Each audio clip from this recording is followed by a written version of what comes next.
基础玫瑰的画法，因为结合上前面的一些基础课，玫瑰我们没有单独的，就是说详细的去讲一下，所以就是基础轮廓。那这节课的话，我们再来讲一下关于它的一个基础轮廓。这里的话，我会把每一层花瓣的细节，以及你的笔上的控水、你的笔上的色粉取量，都给大家做一个完整的演示啊。纸上演示好了之后，我们再上甲片上去做一个演示。好，首先的话，我们把颜色先调好。这里的颜色的话是用到的一个枯红色，来看一下，用到了一个枯红色，朱红色加上黑色，然后再加上棕色，会得到一个枯红色。如果说你想要让这个枯红色颜色看起来鲜艳一点，那么你可以再适量的加一点玫红色去调节一下啊，就是颜色我们是用的比较暗沉的一个颜色。好，调色盘上已经调好了。首先，大家都知道玫瑰花心和花瓣是如何去彩绘的啊，如何去画的。这里的话我就不多讲了，我还是简单的演示一下就可以了。用就是适当湿润的这个笔啊，适当湿润的这个笔，好，然后将颜色画开。这个是笔打湿了之后，我就没有再去控水了啊，因为在纸上画我们水可以多一点。好，就是笔打湿了之后，直接在这个颜色上面，在调色盘上干了的颜色上面将颜色化开。好，将颜色化开。好，然后你看颜色色粉很浓稠，对不对？颜色很深，色粉很浓稠，因为色粉多，这块色粉厚。好，然后呢，我们把笔上多余的舔下来，在调色盘上毛尖尖。那我们来说一下它的一个花心和花瓣的角度形态。然后花心的话，我们是逆笔啊，这样子我换一个角度，我侧着这个角度，你能看到我的笔尖儿的一个运用啊。逆笔用毛尖儿，好，提笔这样子勾一个圈儿，对，勾个这样子的螺旋儿，这样子卷起来的螺旋儿，然后转弯的地方你可以去给它加粗。它的花心是卷起来的，我在旁边再来一个啊，你们角度看上了，看到我的笔是用的笔尖了啊，然后我回正，然后再来画一个，它的花心就这样卷起来，好，这样子画一个小蚊香啊，小蚊香。然后它的花瓣的话，两头尖，中间胖，好，两头轻轻的用，我还是用侧面看一下我们的一个笔的力度运用啊。首先笔尖轻轻的带一个小虚线，然后在这个走笔的过程当中，好，压笔，好，压笔，笔尖转一个 C 弧，好，提笔，好，提笔之后再勾一个小尾巴，毛尖儿轻轻的勾一个小尾巴拉进去。看到我笔尖压笔的这个力度没有？只有走到中间这里的时候才去压笔了，两头的这个尖尖都是用毛尖儿轻轻的去勾的，对不对？然后我们需要注意的是这个泪弧轮廓啊，这个泪弧轮廓成一个 C 弧，我们在运行的时候，你的笔尖随时你的注意力要集中在泪弧着你的弧形上面去，外弧成为什么样啊？直接看你的压笔。好，然后我再回正，再给大家演示一个。好，回正之后你就可能看不到我笔尖的一个控笔力度了，但是呢，你能看到我花瓣形态。好，笔尖轻轻的勾一个小须子，两头尖，中间胖，这个是取决这个花瓣两头的这个小尾巴就取决了我们整个花型的精致感啊，就决定了整个花型的精致感。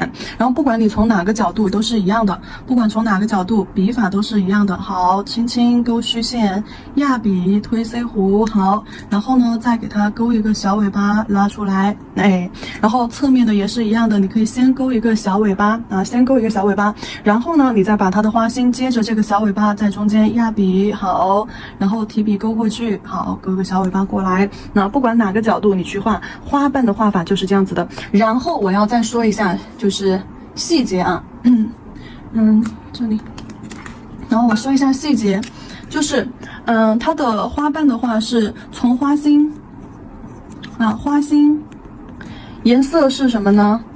花心颜色到外层颜色是越来越浅啊，比如说你花心的颜色比较深，然后呢到了外层的时候，多一点水，少一点色粉，到了第一层花瓣、第二层花瓣的时候，颜色就要越来越浅啊。好，再多一点水，少一点色粉。好，到了外层花瓣的时候，颜色就越来越浅，明白吧？也就是说，从我们的花心开始，颜色到外层它是越来越浅这样子一个状态，呈渐变这样子一个状态。然后花瓣呢，从花心到外层，它的花瓣大小是越来越大。比如说花心非常小的一个卷儿，好，非常精细、非常小的一个卷儿。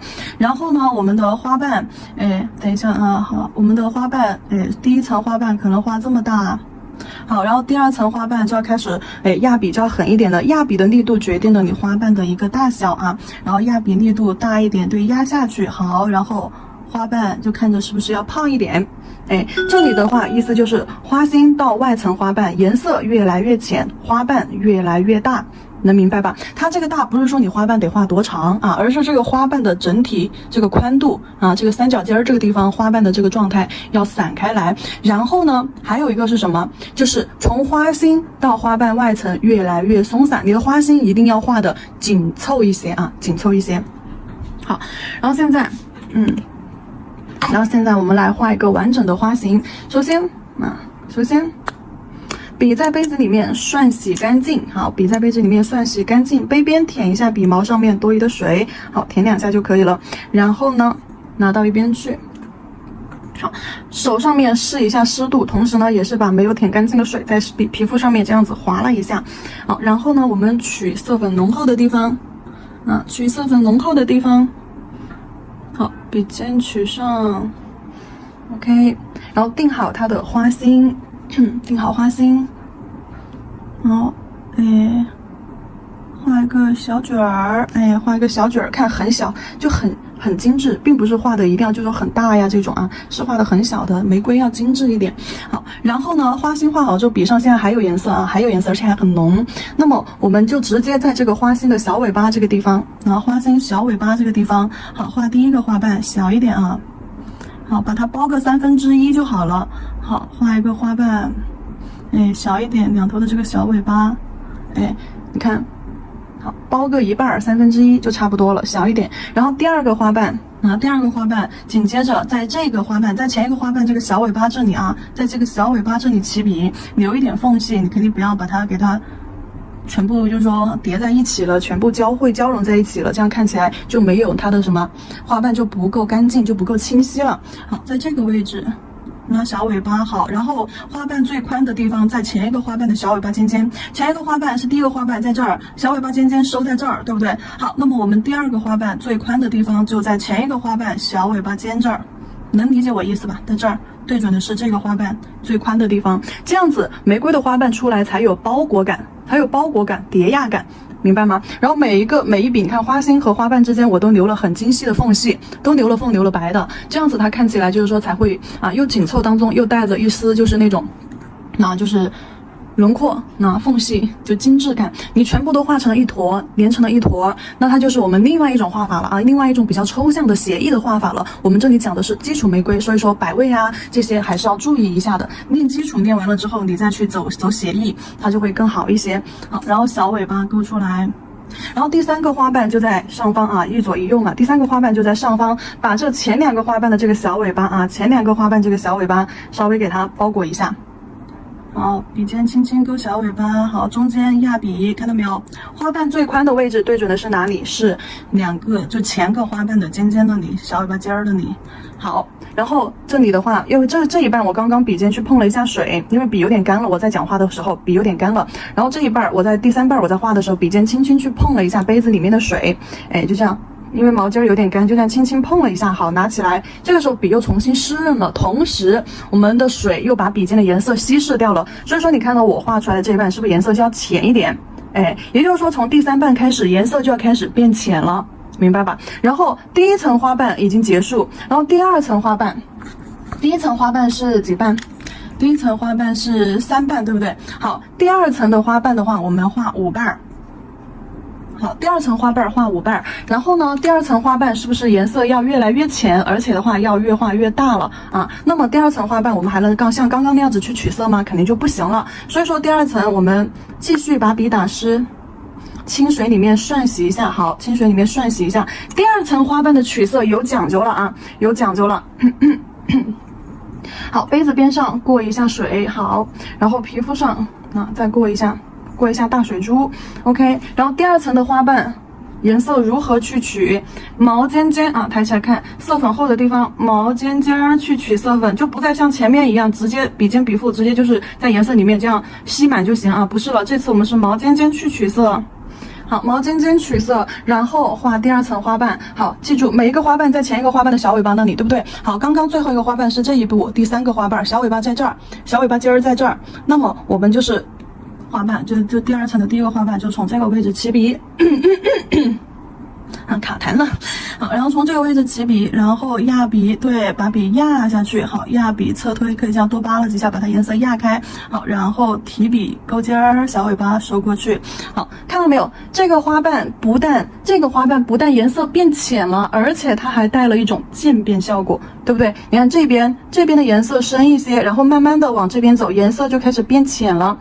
哎，内弧轮廓能够清晰的看见，外弧轮廓能不能完整清晰的看见，不管它，好不好？然后内弧也不是说非常，就是说死板僵硬的一条很深的线，它的内弧线条也是这样子，从实到虚这样子，但是呢又很干净清晰，能让你看得见，就整个花瓣呈现出一种渐变状态。为什么会出现渐变状态？就是因为刚刚我们取色颜色是不是集中在毛尖尖了，对吧？把基础课5号链接基础课里面，咱们就是12技法当中渐变技法理论部分。咱们就说了，渐变的条件是什么？笔的湿度，还有你色粉含量、色粉取色的位置，对不对？还有咱们推的一个笔法。那么这里的话，我们继续来啊。如果说像我话痨比较多，然后这个时候笔尖是不是已经有一点点就是说干了，或者是笔上已经没有颜色了？因为只有笔尖有颜色，笔尖的颜色已经画在花瓣上了，后面已经你看都没什么颜色了，所以说这里不能接着去画第2个花瓣啊，这里我们要重新再去取色。好，毛尖尖轻轻在杯子里面点一下，好，打湿，就笔尖轻轻碰触到它就可以了，因为笔毛会吸水，它会把水往上吸的啊，就你不用就是说给它整支笔进去，那你又要像前面一样重新去填笔，然后重新再去控水，就很就很麻烦。好，然后重新笔尖点一下水，打湿一下。好，毛尖取色很浓厚的地方啊，我拿起来给你们看。好，毛尖取色粉浓厚的地方啊，像这一块颜色色粉就很淡，这一块颜色色粉很淡，浓厚的地方在哪里？肯定在这一块颜色浓厚呀，对吧？好，来笔尖尖取色。好，笔尖尖取完色之后，在前一个花瓣的小尾巴处，好，先拉出小须子尾巴，好，压推花瓣，好，然后提笔收尖儿，啊，继续笔尖打湿一下，好，笔尖打湿一下，然后再次毛尖尖取色，好，不是让你把花瓣画多长啊，只是花瓣的形，压的时候力度大一点，花瓣比第1层花瓣胖一些，宽一点啊，好，然后继续笔尖取色。甚至有时候这个尖尖跟前面的花瓣啊有一定的重叠也没有关系，你看尖尖把前面的花瓣这个地方压住了，哎，它就是问题也不大啊，关系不大，问题不大。好，围成一个圆就行了，5个花瓣给它包裹起来，围成一个圆就行了。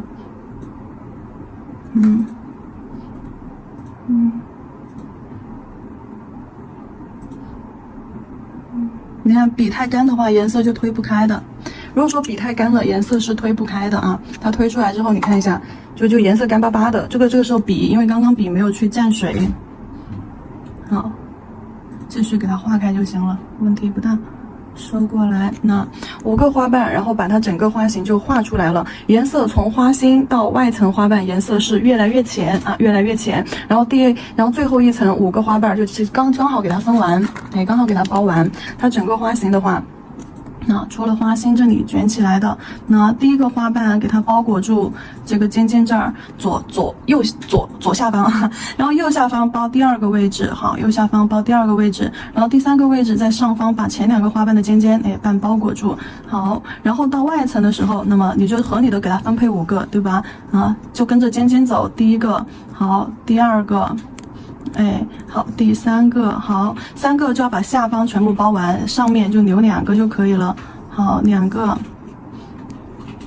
最终成为一个圆形状态。好，最终汇集成一个圆形状态，那么这个玫瑰就解决了啊。我们就从它的花心颜色变化、花瓣大小变化，然后笔尖的一个取色量。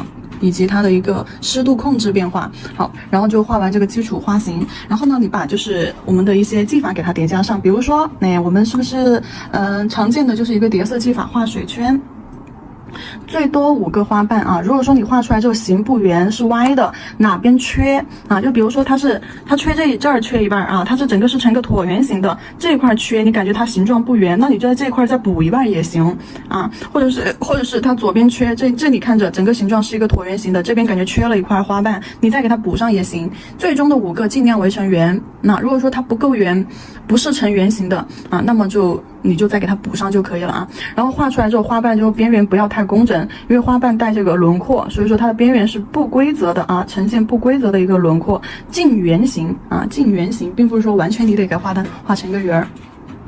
然后我们再来给它叠加上，好，然后我们再来给它叠加上一块水圈，好，水多一点，水多一点。好，水多一点，色粉少一点，调一个什么呢？水状浓度的颜色啊，调一个水状浓度的颜色。然后呢，在纸上面给它画一个浅色的水圈出来。怎么去画水圈？看我的笔法，宝子们看我的笔法。好，压笔侧推啊，好，压笔侧推，往后走 Z 字，接上，往后走 Z 字，走到中间，弧度变大。好，变大了之后，马上又收笔，走小 Z 字 ，OK。好，我这里动作都慢了，你们走的时候可以再快一点啊，走出这样子一个边缘崎岖不规则的这样子颜色特浅的一个水圈啊。好，我在这里再给它加一个，好，在这个位置，在它的边边上再给它加一个小水圈，干嘛呢？叠一个小水圈。哎，我等一下，我在这儿一大，你看这两个水圈关系，我把这个色块相交接产生叠压的地方，把这里的颜色加重，把这个边缘轮廓就是烘托出来了。这样子2个大水圈和小水圈，大色块小色块，它那种叠压感是不是就很明显？靠这个小水圈这儿的颜色浓度烘托出这个大水圈的这块边缘轮廓。好，然后呢，我们等这个水圈颜色干了之后，就画这边的这个形态啊，画这边的这个，多一点色粉。好，首先取颜色浓稠的地方，首先取色粉浓稠的地方。好，先给它画花心，来立笔，笔尖在色块正中间画一个花心，小小的花心，哎，卷起来。好，可以添一下中间颜色加深。好，小小的花心卷起来，那这边还有一个小色块，正中间小小的花心，哎呀，卷起来，小尾巴凸出来，哎，好，花心画好了之后，第一个花瓣在这个花心小尾巴这儿，好，画一个小小的花瓣，中间要压笔啊，压笔转弯，好，哎，很多宝子不会压笔的。很多宝子不会压笔的，我这里不上颜色，清水示范给你们看一下啊，清水示范给你们看，你们就会看得更明显。注意我的毛尖儿怎么去压花瓣的弧度。首先花瓣是一个 C 弧，你的笔是不是行笔过程就得是个 C 弧？那你起笔的位置是不是就得先预判一下这个花瓣是个什么样的 C 弧？哎，得预判一下。好，那你起笔的位置就要先把人家这个小尾巴尖儿毛尖儿勾出来，好，勾小尾巴，然后呢，勾了转弯的时候，是不是就要开始勾着顺着就把笔压下来？压下来之后干嘛呢？就赶紧侧推出去，提笔收，看着笔毛的一个变化。好，是不是经过这个地方的时候，笔毛是呈这个状态的？那是呈压下去的状态的。那只有勾小尾巴的时候，笔毛尖尖是这样子的。哎，是这样子的，笔尖轻轻扫的啊，然后压花瓣的时候，笔毛是压下去的，那这样子出来的色块就大呀。你只有这样子笔毛压下去，出来的色块才大，提笔勾出来的色块是细的。好，不会压笔的多看一下啊。好，然后接下来继续，继续取色粉儿。继续取色粉，把第2个花瓣在前一个花瓣小尾巴这儿好接上。小尾巴勾出来。这个纸太小了，我怎么想的拿这个纸啊？好，然后为了让花瓣呈现出什么渐变感，对不对？如果说笔也比较干了，那么你可以笔尖尖轻轻的去蘸点水，哎，就笔尖尖轻轻蘸一下就可以了。因为本身色粉就小，本身彩绘的这个面积就很小，彩绘的面积玫瑰就很小了，然后玫瑰的花心不是更小了吗？所以说本身色粉就少，你不用点太多水，一冲就没了。好，上方包上一个，那你看这个花瓣是不是颜色就更浅了？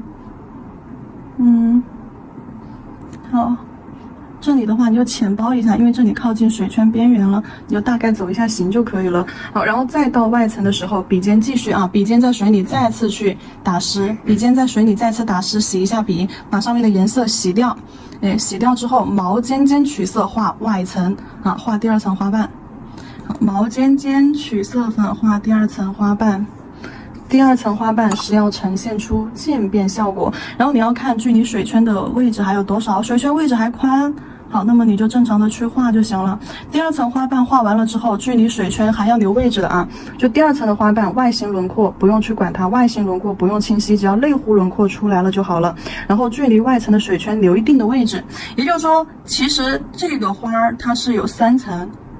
第一层是围绕着花心的花瓣，第二层是我们现在在做的这层渐变的花瓣，第3层花瓣是我们刚刚打底第一层水圈的这个外边缘轮廓为第3层花瓣。所以说我们在画这个第2层花瓣的时候是不能够超出水圈轮廓的啊，因为水圈轮廓是第3层花瓣轮廓。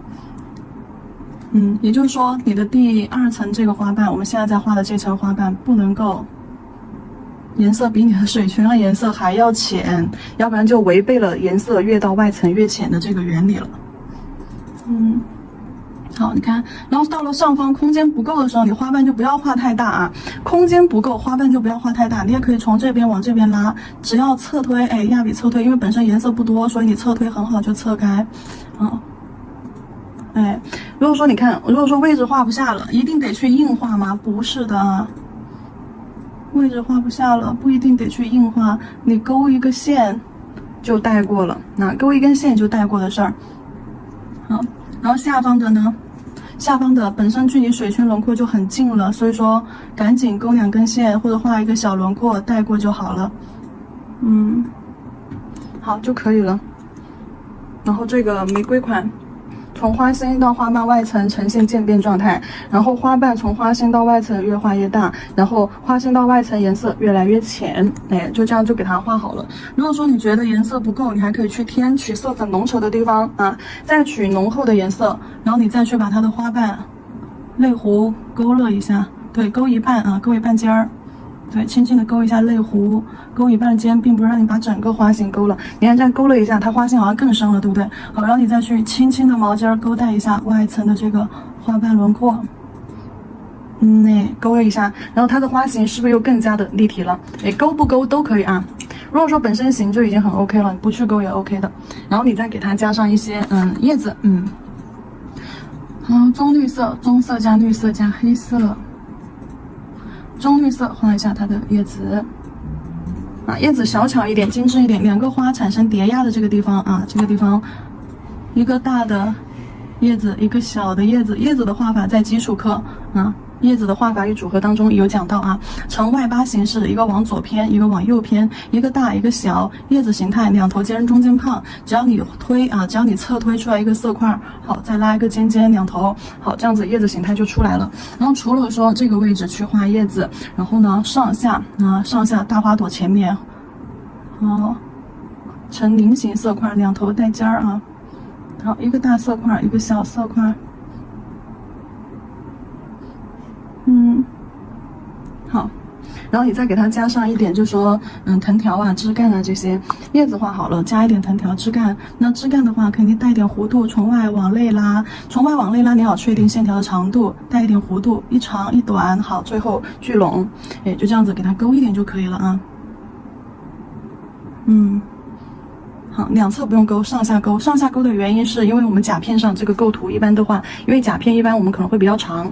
如果说你的甲片是短甲片，就是那种，比如说像这种啊，就短贴型的甲片在指甲上，那么我们的构图因为有限，空间有限，那么我们尽量就去做填空，就不做延伸。不做延伸的话，那上下两层的这个花瓣我们就不需要去勾线条做延伸，甚至花瓣你都不用画，就主要画左右两侧啊，这样子画出来整个形态就不会很长。如果说你是做的长甲片，就比如说是那种又瘦又长长的一些甲型啊，就比如长直梯、长直尖、长直圆这种就长梯形啊，这些甲片比较长的时候，那么我们的玫瑰构图一般的话是斜向构图啊，花朵斜向构图，然后左右的话肯定叶子就不能画太宽啊，就像这样小小的，因为左右甲片，因为甲面就不会很宽，要收窄，两边要塑形，要收窄，我们就需要往后缘方向和指尖方向去做延伸。那后缘方向、指尖方向延伸的话，叶子的作用其中就讲到了，咱们的叶子可和线条啊、藤条搭配起来是做延伸效果的，对不对？那么就上下就这样添两根藤条，把整个的形态拉扯，拉扯变长。那么就这种形态的话，就针对的是长指甲去做构图，而不要这两条线，不要上下的叶子和藤条。那么它的形态就是什么？短指甲啊，短指甲去做构图，明白了吧？好了，这个是纸上的演示啊，接下来我们再去说甲片上的一个演示。好，然后甲片我已经准备好了啊，我是一个裸色底，然后中间涂了一点乳白色，然后打了这样子一个底色，然后已经涂上了水彩磨砂封层，直接在上面进行水彩彩绘。首先我们笔上多带一点水，少一点色粉，好，多带水少色粉，先画一个这种水状浓度的颜色。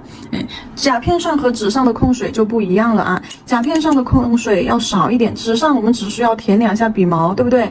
然后甲片上的话不一样。我们舔一下水，好，杯子边上舔掉2颗大水珠，然后呢，在纸巾上，就是卫生纸啊，纸巾上轻轻的点压一下，你看点压一下，它又会吸走掉一部分水啊，一部分多余的水。然后你在皮肤上试一下它的湿度啊，一定就是说不要有这种大水珠出现啊。如果说还有这种大水珠出现，那你就在纸巾上再点一下啊，纸巾上然后再去点一下，好，拿起来就快速的就这样敲打它一下，就这样快速的点一下，并不是让你在纸巾上这样子拖着点啊，这样子的话。就因为纸它吸水很快，你这样子去控水的话啊，这样子去控水，就笔上的水就会瞬间被吸走。所以说，虽然说动物毛蓄水会好，但是它就是这样子，你不好不控制，就是说轻点一下，轻点一下，把多余的点走就好了。然后皮肤上试一下湿度，你看湿湿的感觉，但是呢不会有大水珠出现，这个湿度就是 OK 的。然后呢再去取这边水多色粉少水状浓度的颜色，笔尖笔腹给它吸满了，然后在甲片上给它画出色块，压笔侧推，中间弧度大一点，最后走闢字收尾。好，然后等一下这个水圈干了之后，边缘就会带这种清晰，你看边缘就会有清晰的边界线，然后颜色很浅，也会很均匀。像这个浓度是很容易涂匀的哦。如果说这个浓度都涂不匀，应该不可能啊，要不然就你们封层有问题。好，然后在它的下方，我们可以再去接一个小水圈。好，下方在它的色块边缘这个位置。好，通过侧推，好，边缘侧推，推出这种不规则状态。好，小水圈也出来了。好，你看这一块感觉就有点剖面就有点斜，对不对？就有点工整。那么我可能就会往外，对，再支棱一点，把这块再拱一点出来。所以说水圈的边缘要呈现这种很崎岖的啊，不规则的这种边缘轮廓。好，这一层水干了之后，叠色一定要等这层水圈干透才能够在上面去画啊。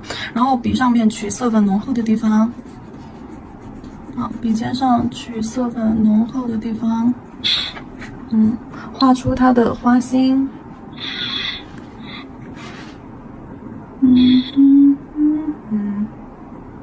好，勾出小花心。好，花心我们可以画的稍微精致一点啊，好，精致一点，然后继续，笔尖取色，再次画个小花瓣，围绕着这个花心的小尾巴处，好，两边勾出小尾巴，要画很小，你要看着你的花心就很小，然后花瓣也要很小，要精致啊，控制笔的力度，好，笔尖再次取一点浓厚的色粉。第二个位置，短胖的花瓣，就压完笔之后直接提笔勾一下。好，上方，好，勾一个小尾巴过来，上方，好，直接勾一个小尾巴过来。好，然后第一层花瓣画完之后，一定要留很大的空间啊，距离水圈一定要去留出很大的空间。然后杯子里面把笔洗干净，好，纸巾上点压，好，控一下水，笔呈现一个正常的湿度，不带大水珠啊，没有大水珠出现。好，然后呢，我们笔尖尖取色，看我橘色浓多少？笔尖尖，注意了，宝子们，取色了。笔尖尖取色，然后围绕着最后一个花瓣小尾巴处，小尾巴拉出来，压笔侧推。花瓣呈现出渐变感，就是类轮廓啊，起笔的那个尖儿和类轮廓颜色可以稍微深一点，可以叠颜色。红包你等会儿抢就行了。颜色可以叠，好，外轮廓，然后这个压笔侧推，颜色集中在笔尖儿，笔尖又对准的是花瓣类轮廓，所以说它的外圈颜色会比较虚。哎呀，不好意思，不小心添上去了，外层轮廓会比较虚，这样子的话。就不会显得很突兀，整个颜色的渐变感、层次递增就会很棒。OK， 然后继续。这层是渐变的，要做粗把花瓣。然后尖尖取色，每一半都要重新去取一下色啊，因为笔尖的颜色很少，你画完一半，第二半就不够用了，所以说每一层都要去重新取一下色。上方这里空间不够，就不要画太大。抢不到，没事，抢不到我继续发，反正我不心疼。呀，我也没抢到，都是皮皮那个福袋里的抢的。然后继续，你看这个太浅了，你画出来连个花型都看不到，就太浅了啊，就再叠一层，笔尖取色，那就说明你的笔尖色粉取的太少了。吴老师大气。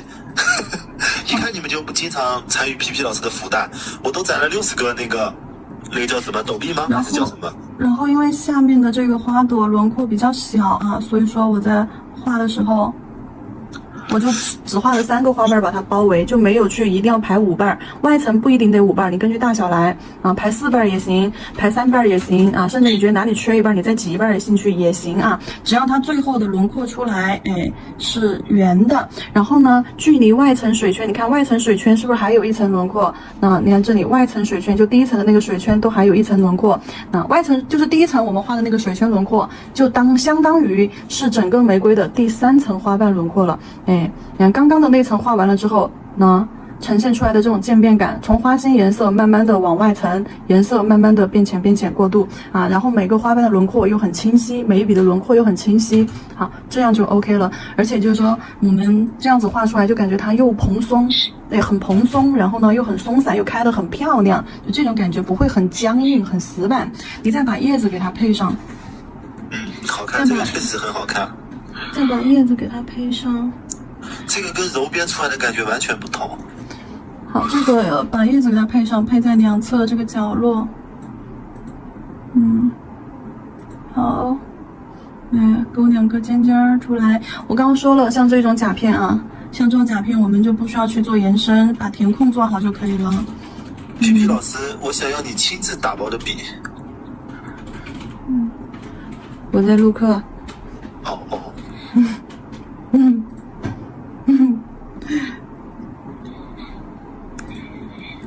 到时候课程里面全是吴哥的声音，一会儿又叽叽呱呱，一会儿就……哎呀，那下方再给它来2块，一大一小2个色块啊。上方其实这2个方向添不添都无所谓的啊。